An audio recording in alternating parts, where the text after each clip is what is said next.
Hari ini kami ada di tempat ini untuk boleh mendengarkan nasihat-nasihat yang baik dan ajaran daripada firman-Mu. Oleh karena itu Bapa, kami memintakan di setiap sudut ruangan ini Kau proteksi dengan kuasa Roh Kudus-Mu, sehingga kami boleh memahami buat umat-Mu yang belum penuh dengan Roh Kudus, hari ini mereka bisa dipenuhkan. Buat mereka yang belum menemukan karunia-karunia Roh Kudus, karunia kesembuhan, karunia mujizat, karunia penglihatan, mari Engkau berikan berlimpah untuk kebutuhan pekerjaan gereja. Terima kasih Tuhan, dan segala anatsir kuasa roh-roh jahat dalam nama Tuhan Yesus, segala kuasa-kuasa iblis dan roh-roh yang jahat yang mencoba mengintervensi kami, yang mencoba menguasai kami, yang mencoba mengganggu kami dalam ibadah ini, kami patahkan dan kami hancurkan kuasanya di dalam nama Tuhan Yesus. Kau keluar dari tempat ini. Haleluya. Amin. Thank you. Mari tepuk tangan dulu buat tim pujian penyembahan. Bapak Ibu yang terkasih, hitungan dari sekarang menit pertama ya. Oh udah jalan ya, oke. Saya mulai buka PowerPoint. Saya akan selesaikan khotbah saya kurang lebih 40 sampai paling telat 45 menit. Setuju? Deal dulu ya. Deal ya. Oke.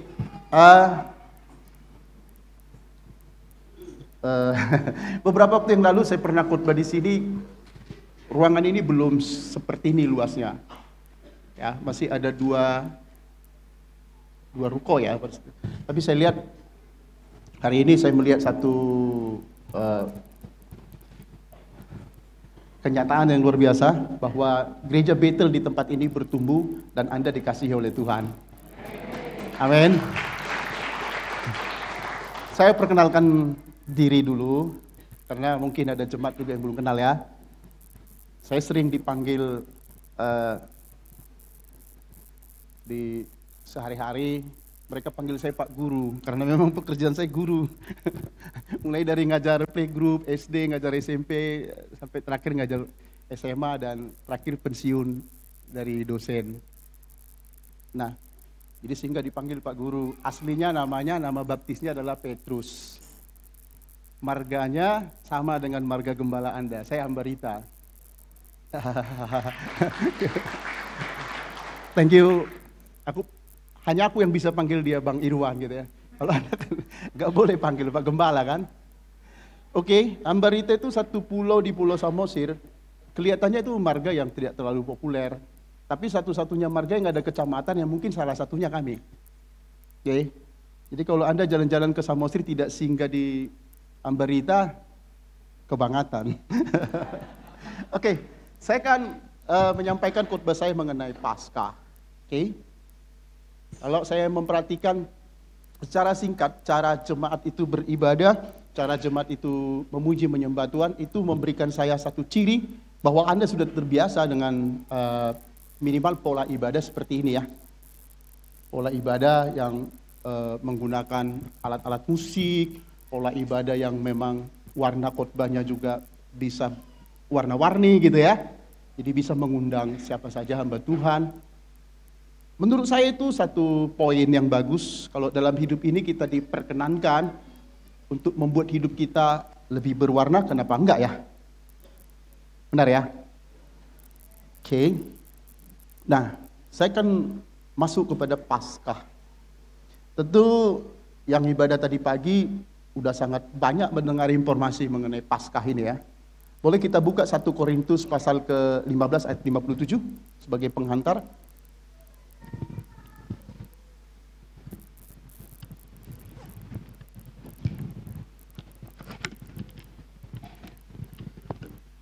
Mari jemaat Tuhan baca 1, 2, 3 ya.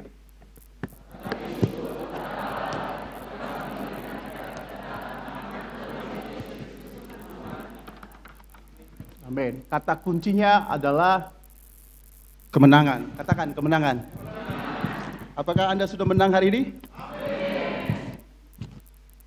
Saya juga percaya hari ini Anda sudah mengalami kemenangan. Puji Tuhan. Nah, kemenangan dalam pengertian kemenangan dalam Paskah, kita bisa melihat sebenarnya arti Paskah itu apa. Paskah adalah satu hari raya keagamaan yang sangat penting dalam tradisi Kristen, ya. Mau Kristen Protestan, mau Kristen Katolik. Bahkan nanti kalau kita lihat dari penjabarannya, Yahudi juga merayakan ini. Mereka nggak boleh mengingkar itu. Yahudi, kita ini kan Yahudi cangkokan ya. Yahudi asli juga merayakan ini sebenarnya. Ya. Nah, jadi kebangkitan Yesus dari kematian 3 hari setelah penyaliban Paskah dianggap sebagai puncak dari iman Kristen. Karena kebangkitan Kristus adalah bukti kemenangan atas dosa dan maut. Nanti di sini saya akan juga menceritakan tentang peristiwa tentang born again atau lahir baru. Di mana sih peristiwa pertukaran ketika aku sebagai umat Kristen yang hadir di gereja dan percaya kalau aku mati itu masuk ke surga. Itu ada satu peristiwa nanti di sana ya. Jadi nggak bisa diceritakan secara kolektif karena beda-beda ya. Pengalaman kita ini dari berbagai suku bangsa dari sini, pengalamannya juga beda-beda. Oke? Biarlah kita ber-GBI sesuai dengan kepribadian kita masing-masing. Amin? Oke, next, lanjut. Nah, saya sedikit agak memilih topik ini karena saya tahu gereja Anda umurnya sudah 27 tahun ya. Jadi sebelum saya datang ke tempat ini, ya saya coba mendengarkan minimal 10 pengkhotbah yang ada di mimbar ini. Jadi indikator waktu mulai saya ukur berapa lama sih saya idealnya khotbah. Saya paham banget ketika bunyi musik itu didentingkan, berarti ada kesepakatan secara lokal. Kalau si pendeta itu sudah lebih dari 45 menit, agak kau mainkan irama piano supaya dia sadar dia mau turun. Itu saya nalar lewat penelitian. Tapi kenyataannya dari 10 pengkhotbah, semua kebablasan waktunya sampai 1 jam lebih. Saya ingin membawa satu momentum bahwa saya coba ber-GBI secara benar, punya tata tertib berhomilia. Ya kalau 45 menit lah. Karena kita coba memiliki tata tertib ini ya. Oke? Agak cepat ini. Oke. Penjelasan etimologi, ini yang saya katakan tadi, bahwa secara bahasa Ibrani yang disebut dengan kata pesak atau melewati. Peristiwa melewati di sini dalam konteks kita memperingati tentang Paskah, di bahasa Yunani udah berubah itu ya, dari bentuk kata serapan yaitu pasca. Diserap dalam bahasa Latin menjadi pasca. Pasca sarjana, berarti sesudah sarjana ambil lagi sarjana yang lebih tinggi. Apa Ibu yang terkasih, perlu juga saya terangkan bahwa barangkali jemaat saya informasikan dari mana sebenarnya peristiwa hari Minggu ini kita rayakan setiap hari Minggu. Senin, Selasa, Rabu, Kamis, Jumat, Sabtu, kok ada Minggu gitu ya. Minggu itu kita adopsi pertama dari bahasa Portugis, Domingus ya. Diserap oleh bahasa Latin menjadi Domicus di dalam bahasa Latin. Jadi ketika Domicus itu artinya apa sebenarnya? Arti daripada bahasa aslinya itu hari Tuhan yang diagungkan. Tuhan yang diagungkan di situ adalah merujuk kepada Tuhan Allah yang dirayakan pada hari Minggu. Amin. Oke, jadi itu penjelasannya hari Minggu ya. Mengapa hari Minggu itu menjadi spesial di situ. Nah, di bahasa Yunani, saya ceritakan sedikit mengenai historis di Perjanjian Lama ya. Jadi Perjanjian Lama itu, udahlah, udah tahu lah, dia pakai bahasa Hebrew ya. Nah, merujuk pada peristiwa Tuhan melewati rumah-rumah orang Israel dan menyelamatkan mereka dari Tula di Mesir. Kan ada peristiwa pada saat itu bahwa ada pesan-pesan penyelamatan terhadap bangsa Israel, terhadap anak sulung, anak tunggal, atau anak apa? Anak peristiwa penyelamatan pada saat itu ditarget siapa? Dalam Keluaran 12. Anak sulung. Jangan ragu-ragu Pak. Benar, 100 buat Bapak tepuk tangan dulu. Oke. Nah, dalam peristiwa penyelamatan ini ada satu ikatan momentum perjanjian bagi kamu yang memiliki anak domba. Pada saat itu harus disembeli dan ditaruh di jenang pintu atau di palang pintu gitu ya. Jadi diusap sedemikian. Nah, Allah melakukan razia besar-besaran. Dia berkeliling, setiap umat yang didapati tidak taat, maka akan terjadi bencana kematian. Anak yang paling besar dari rumah itu akan meninggal. Oke? Kan bisa aja pikiran orang Israel begini. Ya sayanglah, domba kita potong di rumah aja kita bagi-bagi gitu ya. Atau bisa aja ngapain didengarin yang seperti itu. Dalam peristiwa ini relate ya, ini sangat-sangat terjadi juga dalam hidup kita. Kadang-kadang misal ya, dalam momentum pembangunan gereja, katakanlah misal seperti itu. Atau kunjungan ke panti asuhan. Supaya hatimu udah tergerak dengan belas kasihan. Yang menggerakkan itu pasti Roh Kudus. Tapi engkau tahan-tahan gitu ya kan. Engkau tahan-tahan dan kau anggap itu latihan menahan batinia untuk tidak digerakkan oleh belas kasihan. Hukum-hukum kerohanian mengatakan tergeraklah hatinya oleh belas. Itu indikator. Ketika itu kita lawan, pasti ada sesuatu yang terjadi. Oke? Saya akan masuk ke bagian yang berikutnya. Tolong slide-nya tampilkan. Nah, di perjanjian baru, itu bentuk serapan itu sudah langsung mengacu kepada berita Paskah. Nah itu saya bilang tadi, Yahudi. Jadi, supaya kita keren-kerenan ini ya, persamaan kita dengan Yahudi, itu ada di dalam peringatan akan Paskah. Mau mereka tidak mengakui tentang hikayat Yesus Kristus, bahwa Paskah itu sama-sama kita rayakan. Nah, oleh perkembangan gereja oleh Katolik juga itu dibuat menjadi serapan, dan Paskah itu menjadi sesuatu yang sangat luas di Eropa. Oke? Sampai di sini paham lah ya. Oke? Ini kan hanya memperdalam aja dari apa yang disampaikan oleh banyak pengkhotbah. Next. Oke, saya akan masuk kepada makna teologis. Kenapa menjadi penting kita memahami makna teologis? Lah, gereja itu kan sebenarnya dapur tempat memasak perjanjian lama, perjanjian baru, disampaikan oleh hamba-hamba Tuhan, oleh para pengajar, diaken dan mereka yang terkait untuk mengadakan satu pedagogi atau pengajaran kepada umat. Itu di dapur masaknya itu ada di gereja sebenarnya. Oke? Jadi Alkitab itu digodok di mimbar ini untuk disampaikan kepada jemaat Tuhan. Jemaat Tuhan yang terkasih, makanya menjadi penting juga sebenarnya kita itu harus bisa menamatkan satu literasi Alkitab dari perjanjian lama sampai perjanjian baru. Kalau saya katakan ya minimal seumur hidup kita ini ya, 7 edisi perputaran berarti 7 kali lah kita baca Alkitab. Ada yang sudah 7 kali?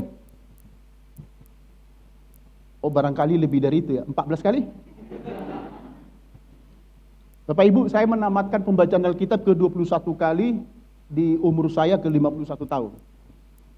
Ya wajar ya, karena saya kan diasuh dalam teologi ya, jadi bantalnya aja Alkitab gitu.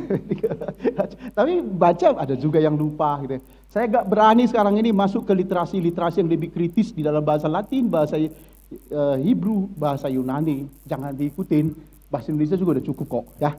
Nah, tradisi Yahudi mengenai pembebasan dari perbudakan di Mesir itu berbicara tentang menjadi simbol tanda garis kuning itu yang kolektif. Maksud saya begini Bapak Ibu. Kita harus bisa memisahkan iman secara personal dengan iman secara kolektif. Begini. Kalau saya tadi mengangkat pujian, itu adalah trigger untuk mengatakan kepada Anda, saya memberikan simbol. Ku buka hati untuk jamahanmu. Mari kita sama-sama membuka hati untuk Kristus. Keimanan yang mengikat di situ adalah kolektif. Bersama-sama. Kolektan, berarti bersama-sama memberikan persembahan. Itu pengertian pembebasan yang kolektif. Jadi secara bersama-sama penebusan. Di dalam konteks penebusan itu sudah lagi tidak melihat indikator jenis kelamin. Tidak lagi melihat indikator suku bangsa. Memang kesininya kan perbanyakan suku-suku bangsa ini luar biasa kan. Kalau di zaman dulu itu kan langsung terkategori sebenarnya ya kan. Ya.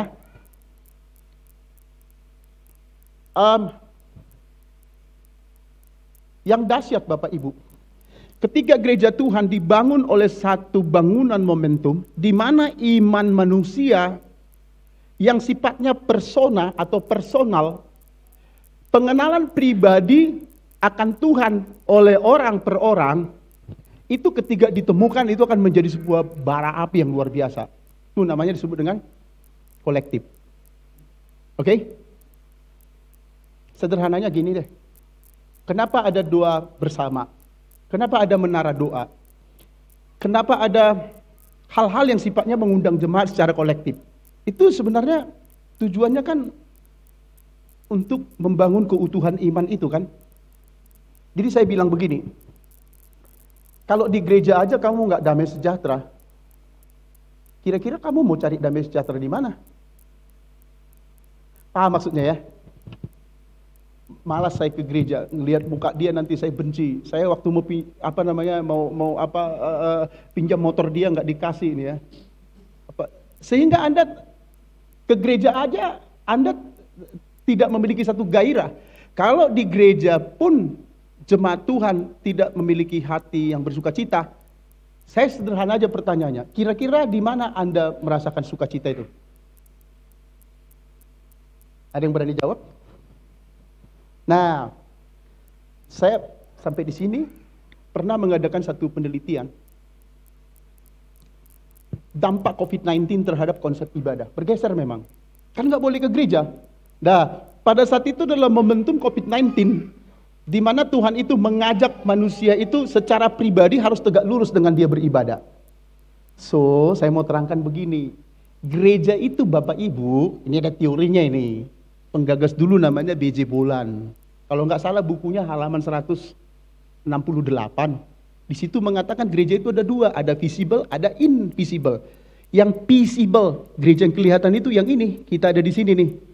Nah, waktu COVID-19, ada satu tagihan kita terhadap kerajaan surga yang diminta harus kita bayar dan kita lunasin, yaitu gereja yang sifatnya invisible, gereja yang tidak kelihatan. Tubuhmu melebur menjadi gereja dan Tuhan ada di dalam dirimu, dirimu ada di dalam Tuhan. Pada saat COVID itu benar-benar diukur kita di situ. Artinya apa? Sebenarnya kemandirian daripada iman itu, kalau Anda harus rohani, jangan rohani karena gereja, jangan rohani karena pendeta, jangan rohani juga karena gedung, jangan rohani juga karena apapun lah indikator yang ada di dunia ini. Ya rohani aja. Nanti akan saya terangkan dampak daripada pengenalan Paskah akan mengekstraksi, akan membuat Anda itu menjadi yang original. Oke? Next. Di dalam tradisi kekristenan bahwa pembebasan spiritual dari dosa dan maut serta harapan akan hidup yang kekal. Pengharapan kalau aku mati kemana? Yaitu mati masuk ke surga. Mengaku dengan mulut, percaya dalam hati bahwa Yesus adalah Tuhan, maka engkau akan diselamatkan. Peristiwa keselamatan itu sebenarnya ada satu peristiwa yang luar biasa. Ada satu peristiwa yang luar biasa. Nah ini menarik. Kenapa di kolom yang ketiga saya mengajak jemaat untuk berpikir? Coba fokus dulu ya, ini cuma berapa menit lagi. Bahwa relevansinya simbol transformasi dan pembebasan hidup di zaman modern, ini yang sebenarnya saya juga penasaran atau sedikit was-was. Bagaimana sih pemahaman umat tentang Paskah ini paling tidak gitu ya kan?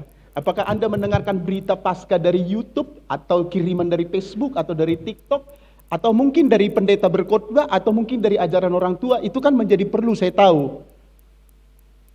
Mengapa? Supaya saya paham daya serap Anda di dalam pertukaran informasi di zaman artificial intelligence berapa banyak mempengaruhi cara berpikir Anda dalam melihat kesucian Alkitab. Itu jadi penting sebenarnya untuk sekarang ini dilakukan penelitian. Jadi bentuk panggilan itu untuk bangkit dari keterpurukan, ketakutan dan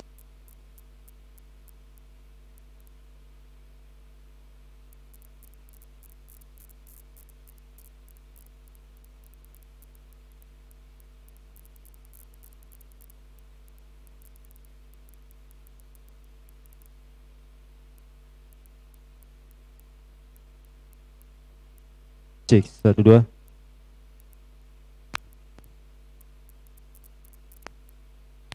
tes. Ini lebih bagus. Tepuk tangan dulu untuk Tuhan. Oke. Makanya saya bilang tadi kenapa menjadi penting teologis ya. Teologis itu theos logos yang mempelajari kanan. Yang Tuhan kita belajar di gereja. Ya. Oke. Dalam Paskah aspek yang pertama adalah Paskah sebagai simbol kebangkitan era digital. Kenapa saya katakan di era digital? Bapak Ibu yang terkasih, orang akan menjadi pengangguran, orang akan menjadi kehilangan pekerjaan, bukan karena artificial intelligence, tapi karena orang-orang yang cerdas, yang menggunakan artificial intelligence, akan membuat orang yang tidak menggunakan menjadi pengangguran. Oke? Contoh, ini juga nanti akan berlaku, hukum-hukum ini akan berlaku dalam gereja. Dalam sebuah delegasi pekerjaan, biasanya fungsi-fungsi marketing digital itu dilakukan oleh 5 orang. Sekarang cukup dilakukan oleh 1 orang, ya, dengan Omni AI, dengan Power AI Intelligence, itu semua selesai. Riset dilakukan menjadi jaraknya pendek dan segala macam. Sama, ketika Anda mau berpikir, Bapak Ibu, siapa di sini yang latar belakangnya teknik informatika? Ada? Atau yang sering buka internet soal teknologi? Di antara jemaat berapa banyak yang pernah tahu ChatGPT? Umur berapa, Bu? Hah? 30? 20? 39? Ada lagi yang lain? Yang anak muda rata-rata tahu ChatGPT? Mungkin pemain musik juga kan ketika keselip chordnya tanya di ChatGPT, ini chord kok begini nih ya, dia langsung kasih literasi ya. Itu bentuk bahasa besar yang diterjemahkan mempermudah pekerjaan manusia. Mau tidak mau gereja harus adaptif kalau kita tidak mau ketinggalan. Oke? Apakah gereja kita mau maju? Tepuk tangan dulu dong. Nah, saya mengadakan riset, mengunjungi satu gereja yang cukup fenomenal. Saya nggak boleh sebut nama gerejanya. Kami juga punya satu, boleh ya, kita penting nggak sebut entitas ya, nggak sebut nama orang atau apa.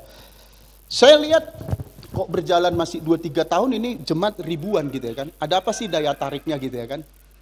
Saya pastikan Bapak Ibu, sistem engineering di gereja itu semua sistem digerakkan oleh artificial intelligence.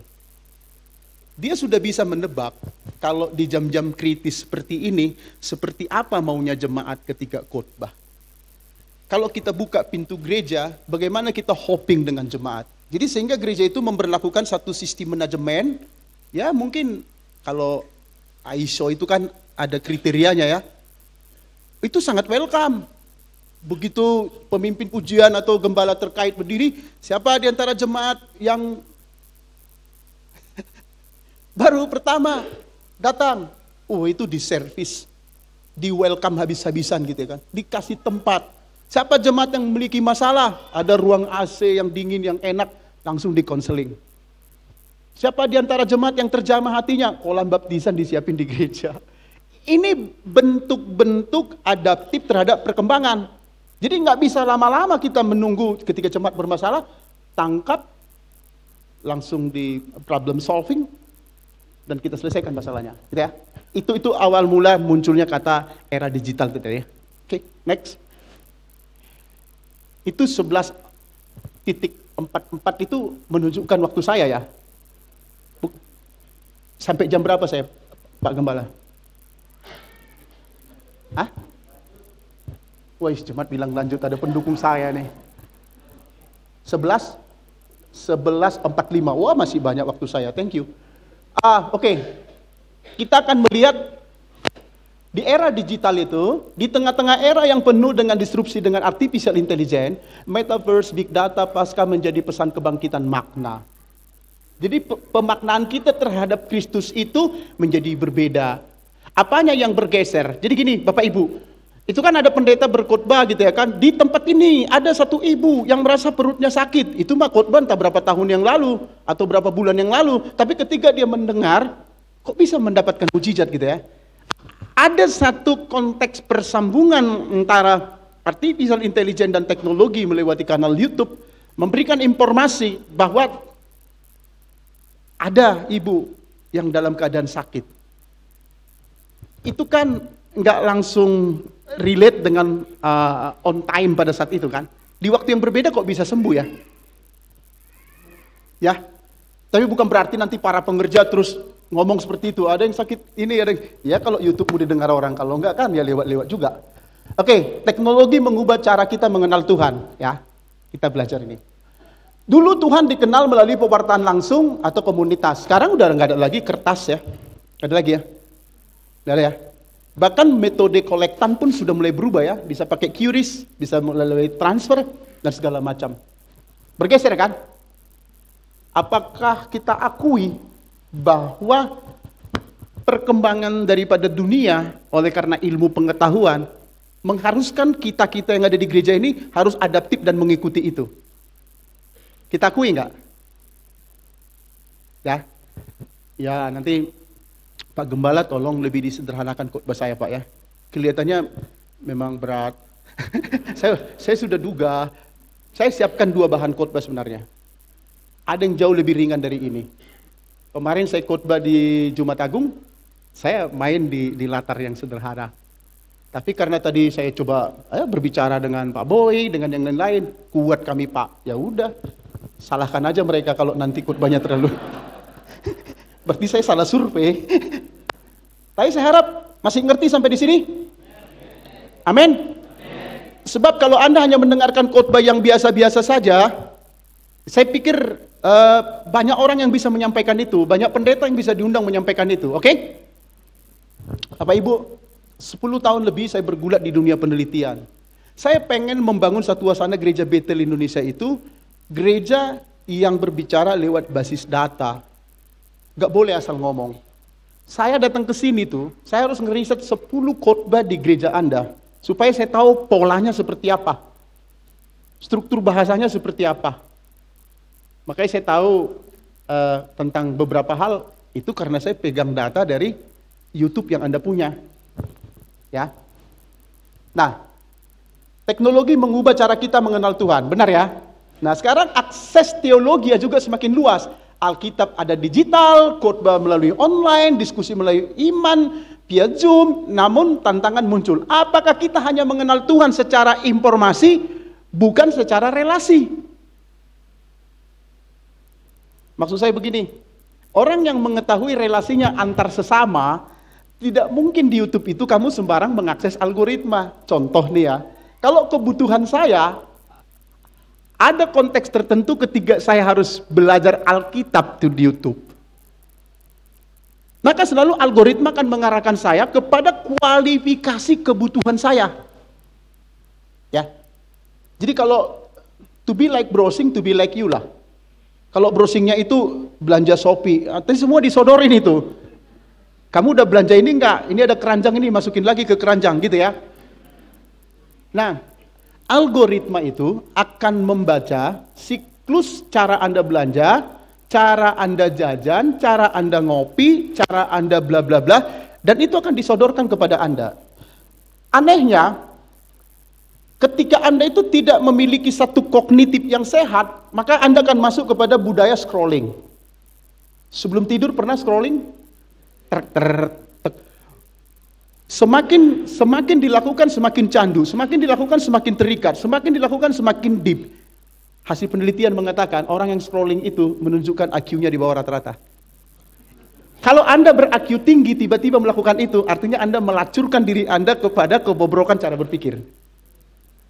Bagaimana Anda bisa menginput informasi dalam waktu cuman TikToker cuman hanya sekian menit itu? Nggak mungkin. Ilmu itu punya tata krama. Oke? Ya, terjemahkan sendirilah jemaat ya. Benar nggak itu ya? Dan itu akan memberikan Anda yang disebut dengan candu. Oke. Sekalian menekankan tentang teknologi yang mengubah cara kita bertuhan. Contohnya adalah Anda memiliki kepadatan informasi yang masuk di pikiran Anda. Benar seperti itu? Sebenarnya kan otak si manusia ini, dia akan menjadi tidak tenang kalau dia tidak dikasih makan. Tapi kalau yang jahat-jahat kau kasih makan, nanti dia akan berkembang. Tapi ketika pikiran-pikiran yang jahat itu dikeringkan dan tidak dikasih makan, berarti ada bagian dirimu yang baik harus kau kasih makan. Betul? Untuk melatih itu nggak gampang. Oleh karena itu, sesudah kena penyakit scrolling, otak kita udah mulai dipengaruhi, udah jadi toksit, itu berat untuk Anda bisa belajar untuk melakukan filter terhadap informasi. Oke? Jadi gampang, Pak Gembala. Anak-anak muda itu pinjam aja dulu handphonenya. Nanti pakai metode algoritma, tag apa aja yang dia buka ketahuan di situ semua.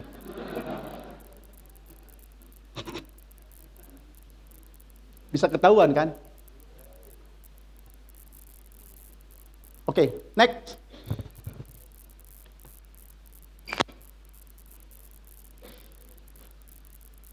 Baterainya lupa. Oke, Kristen yang memiliki eksistensi dalam dunia digital. Kemajuan teknologi memberikan kenyamanan tapi juga melahirkan aliansi FOMO. Apa singkatan FOMO? Wis, anak muda, tepuk tangan dulu untuk muda nih. Ya, jadi takut kalau kita itu tidak menjadi seperti orang lain gitu ya kan, ikut-ikutan gitu ya kan. Bapak Ibu yang terkasih, terjadi perang tarif antara satu negara besar Amerika melawan China. Hari ini Anda tahu mereka membuat semua orang Amerika ini menjadi bodoh. Dia sengaja posting di TikTok, dia bilang gini, lo tahu nggak tas Hermes yang dijual di sana 600 juta, 800 juta, 700 juta, itu dibuat di negara kami. Itu mah modalnya cuma 17 juta 500 gitu. Sakit gigi nggak dengarin orang yang beli? Ada kan? Perang teknologi kadang-kadang lebih dahsyat daripada perang benaran. Ya, itu sebabnya saya di umur 45 udah sangat matang mengelola komunikasi. Saya bersama dengan istri dan anak saya itu punya WhatsApp group, padahal cuma bertiga. Dan itu sangat sehat. Kami nggak boleh sembarangan berbicara di situ, karena itu bisa melukai perasaan orang. Ya. Kita bikin status, galau. Si ibu bilang, kenapa Pak belum tidur? Kebanyakan ngopi. Enggak. Kenapa? Statusku nggak dikomentarin gereja. Coba bayangin, gara-gara status nggak dikomentarin. Menjadi galau. Betapa dahsyatnya ya terjadi pergeseran kan? Ya. Nah, saya menyadari fungsi algoritma. Saya menggunakan nomor handphone 081362404255. Itu udah cukup lama. Dan saya rencana bulan 6 akan saya matikan, saya ganti menjadi nomor baru. Kenapa? Selama saya hidup dari sekian kontak yang saya ini, ada sekitar 240 kontak yang saya blok. Kenapa begitu ya? Kalau algoritma aja bisa mencari persetaraan, jangan pernah masukkan orang lain dalam hidupmu apabila dia itu tidak punya potensi untuk membangun dan menjadikan kita menjadi sesuatu. Nanti bahasanya satu energi gitu ya. Oke, next. Oke, lanjut. Kita masuk kepada kematian diri secara virtual dan kebangkitan identitas sejati. Banyak orang menciptakan diri yang ideal di media sosial, tetapi Paskah mengajarkan kepada kita bahwa identitas sejati itu bukan dari pencitraan, melainkan dari kematian ego dan kebangkitan dalam kasih. Ini ajakan untuk membangun iman yang otentik, bukan performatif. Bapak Ibu yang terkasih, tentu dalam perjalanan hidup saya cukup random bergaul dengan banyak orang. Satu waktu saya dikirimin data dan banjir gitu ya. Saya udah bisa tebak. Sorry. Sebelum banyak orang mengenal yang disebut dengan ChatGPT, saya sebagai peneliti sekitar berapa tahun yang lalu, sekitar 4-5 tahun lagi ya, 4-5 tahun yang lalu, saya sudah menggunakan ChatGPT berbayar. Jadi aku menggunakan kanal itu semua. Saya menggunakan beberapa AI untuk mendrive pekerjaan-pekerjaan riset yang saya lakukan. Jadi kan saya tahu ketika saya dikirimin data, saya tanya ke dia, kamu kirimnya pakai ChatGPT ya? Iya om. Lain kali agak pintar dikit ya. Kalau algoritmanya salah, kamu kompom lagi balik. Orang itu bisa mendadak menjadi profesor sekarang ini. Padahal karena nanya ChatGPT. Tiba-tiba orang yang wajahnya biasa-biasa saja, gara-gara adanya artificial intelligence, Ya. Jadi menjelma menjadi seorang wanita yang luar biasa cantiknya. Sampai laki-laki yang naksir, ketemuan dong. Bisa nggak janji ketemuan? Ketika ketemu kok nggak mirip ya dengan yang akhirnya memunculkan kekecewaan kan? Itu yang dimaksud dengan kematian diri di dalam virtual. Kita harus mengekstraksi keadaan dan diri kita yang sebenarnya, oke? Saya sepotong-sepotong ya. Di kesimpulan nanti kita akan dapat. Nalar, saya akan masuk bagian berikutnya. Nalar iman di tengah logika yang bersifat algoritma. Era teknologi yang sangat rasional berbasis algoritma. Tapi pasca justru adalah yang menantang nalar biasa kita. Tuhan mati di kayu salib untuk menyelamatkan kita. Ini menjadi ujian iman. Apakah kita masih mampu menalar kasih yang tidak logis? Disinilah iman Kristen kita tetap relevan. Iman adalah jembatan antara nalar dan misteri. Saya terangkan begini. Bapak Ibu, menurut Bapak Ibu tentang peristiwa rahim Maria dibuahi oleh Roh Kudus dan dia melahirkan bayi Yesus Kristus, masuk akal atau tidak? Ya. Topik saya begini, menalar Tuhan dengan logika. Oke, masuk akal atau tidak? Ketika Yesus berdoa, orang mati menjadi bangkit, masuk akal atau tidak? Masuk akal atau tidak? Coba agak tegas dulu ya, yang di sebelah sini, kayaknya yang di sini calon-calon teologi, ini banyak pendeta. Sebelah kanan saya masuk akal atau tidak? Sebelah kiri saya? Tidak juga. Ada yang berbeda? Bapak Ibu saya terangkan ya. Kalau sesuatu melampaui akalmu, oleh karena itu perbuatan dilakukan oleh Tuhan, bukan berarti tidak masuk akal. Justru yang melampaui akalmu itu masuk akal. Karena Tuhan yang melakukan. Paham nggak sampai di sini? Nah ini Pak Gembala harus nanti diajarkan lagi ke mereka ini ya. Agak gawat-gawat ini. Ya.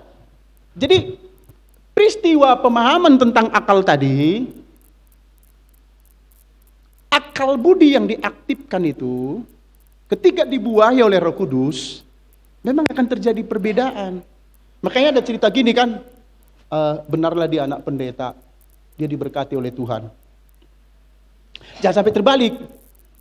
Sial, anak pendeta kok narkoba. Itu menyakitkan kan.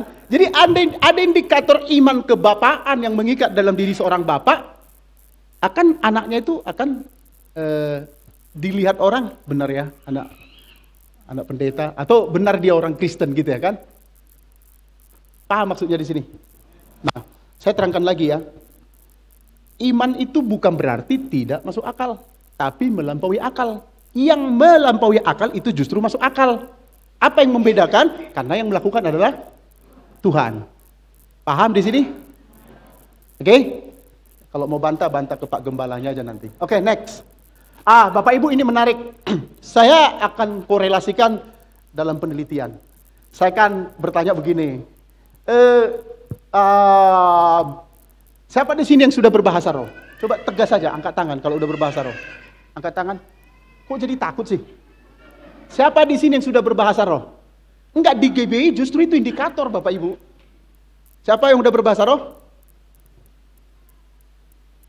Siapa yang belum berbahasa roh? Enggak apa-apa, angkat tangan aja kalau memang belum, kan enggak menjadi satu ini juga gitu ya. Saya ini survei. Memang orang GBI itu sangat sulit untuk disurvei. Jawabannya itu pusing mas saya ya. Atau siapa yang tidak mau tahu tentang bahasa roh? Maksud saya begini Bapak Ibu, kalau pohon-pohon di dalam Alkitab itu, 9 dia pohon mengenai buah Roh Kudus, 9 pohon mengenai karunia, itu mesti seimbang. Jadi jangan Anda cari karunia penglihatan, karunia diberkati, tapi lupa menyeimbangkan dengan buah yang satunya itu buah-buah Roh Kudus, kasih sampai kepada penguasaan diri. Itu 9 sama-sama 9, bobotnya meski sama. Jadi jangan sampai engkau berkarunia luar biasa tapi karakter tidak mengikuti. Buah-buah Roh Kudus harus mengikuti. Bapak Ibu, David Hawkins ini mengadakan penelitian. Ini akan langsung mengena ke kita. Oke? Hasil penelitiannya seperti ini. Oke? Jadi Pernah nggak di sini kita duduk, gereja mengajarkan, mari duduk diam tenang, dengarkan suara Tuhan. Pernah dengar begitu? Pernah? Pada saat itu apa yang kau lihat? Mata fisikmu melihat apa? Kan ketutup nih mata ya, gelap. Ada cahaya putih seperti percikan-percikan. Ada warna ungu yang sangat meneduhkan. Refleksi itu kan ada batas ketika kita melakukan itu sampai ke proses kita itu bisa menangis. Oke? Bisa nangis. Bisa hancur hati dan segala macam. Ini oleh Profesor David Hawking diadakan penelitian untuk orang-orang yang dalam aktivitas seperti ini. Oke? Oke? Hasilnya seperti ini. Jadi energi diekstrak dia mulai dari energi berkemampuan 200 sampai ke 700 plus di angka 1000 nanti berhenti. Kan kalau kita anak-anak muda, kayaknya kita nggak satu energi. Kalau orang Kristen kan kayaknya kita nggak satu roh. Ya, beda rohnya. Memang ada. Kita tuh terlalu memiliki roh yang independen pun tidak bisa melebur. Tapi kalau roh kita itu tidak memiliki independensi, kita pun dikontrol orang. Oke, saya jabarkan dalam bahasa Indonesia ya. Oke, next. Next. Lanjut. Nah, Bapak Ibu perhatikan ya, skala energi Hawking menyusun peta kesadaran yang menunjuk kepada level-level kesadaran manusia dari yang paling rendah, rasa malu, rasa bersalah, hingga paling tinggi damai sejahtera, cinta kasih tanpa syarat, pencerahan. Setiap tingkat diberi angka 0 sampai 1000, 200 dianggap menjadi titik netral. Ada nilai keberanian di situ, di mana seseorang mulai mengalami transformasi yang positif. Ini hasil penelitian. Oke, ini penelitian juga udah dipublish. Anda googling juga bisa lihat kok ini. Oke, itu tadi yang saya coba bertanya jawab kepada beberapa pengerja. Saya sebenarnya mau mengatakan begini. Ketika dia memiliki satu pemahaman tentang Paskah, tentang kematian Kristus, seberapa besar pengaruh daripada pemahaman dia, pengetahuan Allah dengan pengetahuan akan Allah kan beda ya. Kalau pengetahuan Allah itu dinilai secara spiritual ya, metafisika namanya. Tapi pengetahuan akan Allah itu dipelajari berdasarkan ayat-ayat firman, pelajaran-pelajaran saat khotbah. Ya, begitu ya. Ya, bisa ditangkap 35% aja udah hebat lah ya. Oke. Oke. Jadi orang yang memiliki rasa malu, dia memiliki dominasi dari emosinya itu merasa hancur, skala energinya ada di tingkat 20. Ini contoh akan putus asa. Ya, ditekan pinjol, pakai pinjol untuk judol. Itu mengalami satu tekanan. Dan perhatikan, uang itu ada punya konsep energi Bapak Ibu. Ketika kita merasa dipaksa mengatakan kita berhutang, itu ada satu rasa malu yang mendalam dalam diri kita, benar? Dikejar-kejar, diintimidasi ke kantor dan segala macam. Dan itu membuat engkau ada satu rasa malu. Nah itu energimu semua hancur lebur dan habis di situ. Lebih jelek daripada energi yang 20 ini turun ke bawah, itu udah sampai kepada bunuh diri. Oke. Saya baru ketemu satu anak perempuan, dia nggak tahu bagaimana dia harus menceritakan satu tentang konsep diri dia yang terdalam. Tapi ketika kita komunikasi, kita tahu ini. Kita akan paham nanti seperti apa dan bagaimana penyelesaiannya. Nah, itu nanti Pak Boy akan canggih menyelesaikan persoalan jemaat. Oke? Kita dari hari ke hari akan terus bertumbuh dan kita akan bisa paham. Nanti di bagian kesimpulan akan saya simpulkan supaya jemaat itu tidak terlalu kesulitan. Oke? Jadi kalau rasa malu, ketakutan, cemas, khawatir itu nilai energinya diekstrak menjadi 100. Mentalitas kita di sini selalu menjadi korban. Kenapa Pak ya? Saya buka usaha udah maju dikit rugi. Kenapa ya Pak ya? Saya selalu jadi korban orang. Ya, barangkali energimu Roh Kudusnya kurang besar itu, voltasenya mesti ditingkatkan. Nah ini tadi yang saya maksud, apakah ada di sini kualitas berbahasa roh seperti apa dengan ini ada atau tidak gitu ya kan? Kan bisa kita lihat grafiknya kan? Oke? Nah, keberanian, optimis, kuat, berarti di level 200. Titik awal kekuatan pribadi ini yang sangat netral. Ya, jadi kalau orang baru lahir baru, ada di tingkat energi ini sebenarnya. Begitu engkau mengenakan buah-buah Roh Kudus, pasti kamu sudah berbeda dengan dunia ini. Engkau memiliki cinta tanpa syarat dan penuh dengan kasih. Salah satu karakter Yesus yang fundamental adalah tergeraklah hatinya oleh belas kasihan, ya kan? Ya, belas kasihan itu sebenarnya mencirikan bahwa rohmu sudah memiliki satu kematangan, dan itu butuh proses kan? Kan nggak mungkin orang langsung rohani gitu ya, butuh waktu. Oke, Pak Gembala bisa bertahan jadi gembala 20 tahun lebih. Boleh juga tepuk tangan ya Bapak Gembala ya. Jujur Bapak Ibu, kalau saya disuruh jadi gembala di sini, saya dipanggil sama, coba digantikanlah 3 bulan aja. Hari itu juga saya tolak Bapak Ibu. Saya nggak kuat menggembalakan orang-orang seperti Anda. Artinya itu bukan passion saya, itu bukan piricu saya, bukan panggilan saya. Saya mungkin barangkali Pak Gembala punya riwayat pembatinan dengan Tuhan, pernah disembuhkan dan merasa berhutang, ya mau tak mau harus dikerjakan kan. Mungkin di awal berpikir-pikir, kalau nggak saya lanjutkan penggembalaan bisa sakit lagi saya ini, daripada terjadi saya menggembalakan. Sorry. Kan terjadi kan pertukaran informasi kan? Jadi kadang-kadang kita itu harus bisa mengukur udah di tingkat apa kita sekarang ini. Satu hal yang perlu saya katakan, bahwa gereja ini bertumbuh secara kuantitatif itu 100% confirm. Tepuk tangan dulu untuk Tuhan. Saya untuk datang beberapa tahun yang lalu di sini 100-200 jemaat ya. Ini di Badai ini bisa sampai 200 lebih kan? Jadi secara kuantitatif Anda bertumbuh. Penelitian mengatakan selalu kuantitatif itu mengikuti kualitas. Ya kan? Kalaupun ada orang yang tersisa yang lama, kemungkinan besar keluar dari tempat ini karena udah jadi pendeta atau penatua di gereja mana gitu ya kan? Oke? Ini ya. Jadi Anda di skala mana ini energinya? Di mana kita nih Pak Boy? Aku anggap Pak Boy sebagai relasi saya ya. Kan Bapak yang terima saya tadi di gereja kan? Sebenarnya saya nggak enak Pak harus ngobrol gitu. Kok saya sih yang di ini? Tapi itu mengindikatorkan kita punya persamaan energi. Saya nyaman menyebut nama Bapak. Oke. Kalau saya sebut yang lain kan merasa nanti ini pendeta kok saya dibuat jadi ilustrasi. Pulang bukannya tambah rohani dia kan. Marah-marah dia. Saya jadi korban ilustrasi. Oke, Pak Boy. Ya, harapan saya lain kali Bapak juga bisa sambut saya ngopi-ngopi di AW sebelah. Oke. Paham sekarang ya? Kita pun bisa mengukur energi yang ada dalam diri aku itu udah tingkat apa sih? Memang gereja belum menggunakan pengukuran ini Pak Gembala. Tapi ini udah di-report penelitian ini.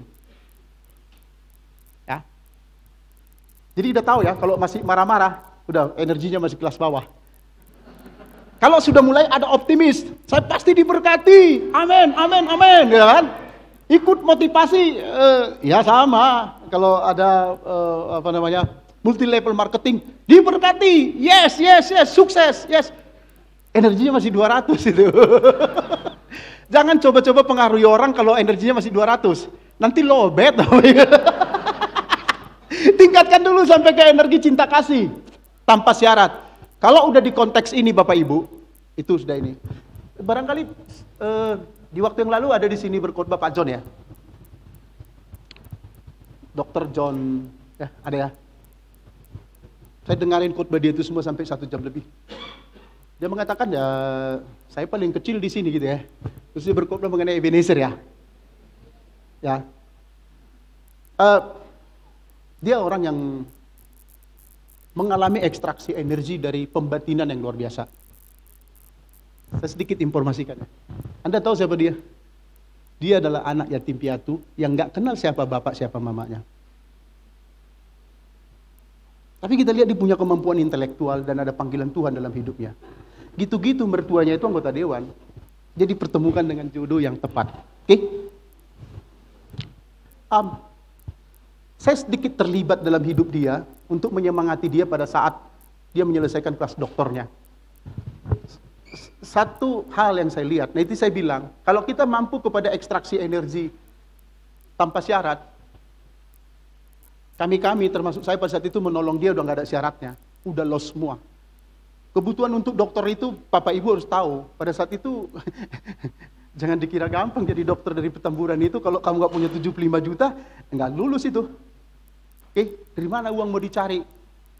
Ya, dan saya terlibat langsung mengenai penelitian dia itu berbasis konversi. Konversi itu belum banyak dipelajari dalam teori. Dia bawa ke saya teori yang berjubel itu mengenai dogma. Saya bilang nggak bisa, kita harus bangun teori baru. Kamu harus tahu apa itu epistemologi, ontologi. Kamu harus tahu basis-basis pemikiran filsafat tentang riset. Training. 6 bulan selesai, diuji oleh dokter dari UI, kualifikasi nilai A. Itu si John itu. Oke. Saya mau mengatakan begini, itu akan menjadi contoh. Adakah ketika Anda lihat dia ke mimbar, adakah Anda lihat di situ ada satu semacam energi negatif, pengen mau menceritakan, oh, aku ini orang pintar, aku ini, kelihatannya enggak ya? Enggak ya? Pom-pom kan? Itulah orang yang sudah diperbaharui, ekstraksi energinya itu udah pengennya itu memberi, mengasihi, dan segala macam. Orang kayak begini, boleh nih Pak Gembala, harus sering-sering diundang ini. Energinya udah bagus itu. Bukan karena aku katakan dia adalah anak saya atau anak rohani saya. Tapi begitulah perjalanan. Saya mulai hitung. Ngomong-ngomong waktu saya udah habis ya? Habis? Hah? Habis ya? Tadi saya dikasih Pak Boy kata kunci. Bilang aja ke jemaat Pak. Masih bisa dilanjutkan, kalau jemaat bilang bisa. Jadi tetap Pak Boy ini jadi sasaran nih. Masih bisa dilanjutkan? Gimana Pak Gembala? Saya nggak enak nih sebenarnya nih. Udah nggak jadi teladan saya di GBI. Ya, nanti komplain Pak Gembala sama Pak Boy. Pak Boy kasih jurusnya tadi ke saya. Oke, saya kesimpulan aja yuk. Langsung ke kesimpulan. Ini penting ya. Apa pesan Paskah buat kita? Paskah itu akan membuat Anda memiliki status yang original. Status yang original yang aku maksud itu, kalau Anda pun mengatakan aku jadi Kristen bukan karena pendeta, bukan karena gereja, bukan karena diberkati, atau bukan karena tidak diberkati juga, original. Kalau saya bertanya gini, siapakah Anda? Ya, Anda kan tentu bertanya, apakah Anda waktu masih jadi janin? Apakah Anda waktu udah tahu cinta monyet? Apakah Anda waktu SMA? Atau apakah Anda waktu kuliah? Apakah Anda waktu yang sekarang? Jadi siapa Anda ini? Siapakah aku ini Tuhan? Siapa Anda? Originalnya Anda siapa? Originalnya Anda adalah hasil agregat penjumlahan mulai dari Anda ada di kandungan sampai Anda yang sekarang. Bayangkan kalau ada proses luka melukai di situ.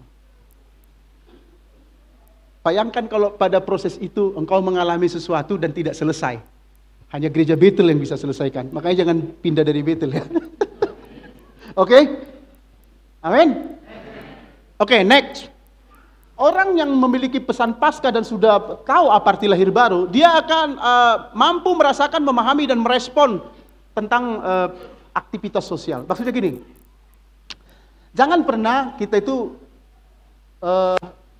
menjadi pengusaha harus connect dengan banyak orang kalau penciuman sosial kita tidak tajam. Itu butuh latihan kan? Pak Gembala mungkin banyak lebih paham soal ini.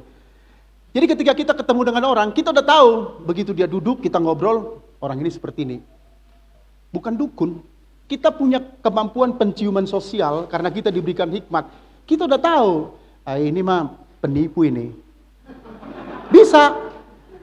Roh kita, kerohanian kita bisa mendikte orang yang tidak rohani. Loh kok ketawa, saya justru curiga Anda ini belum sampai di situ ya? Oke? Nah yang menjadi repot adalah di situasi kerohanian, kadang-kadang kita itu terseret dengan hypocrite. Kita itu kadang-kadang hidup bukan jadi diri kita sendiri. Ya kan? Kenapa? Orang banyak patah kalau kita mengatakan yang sesungguhnya. Oke? Misalnya kamu asal ibadah sering terlambat. Mungkin kita bilang, mungkin lain kali lewat jalan tikus supaya lebih gampang sampai di gereja. Padahal sebenarnya sama aja ngomong kan, kamu ke gereja kok sering terlambat sih gitu ya. Tapi penciuman sosial ini penting, oke?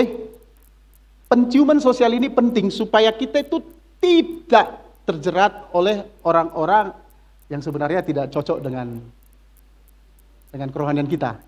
Gitu kan? Ya kalau penjahat memang ketemu penjahat juga itu ujung-ujungnya. Nah, yang terakhir adalah keterbukaan dan kemerdekaan. Paskah akan membuat Anda bersedia belajar, tidak terikat oleh dogma. Dogma yang saya maksud di sini adalah engkau pegang-pegang satu itu ajaran itu terus, gitu kan? Dalam arti begini,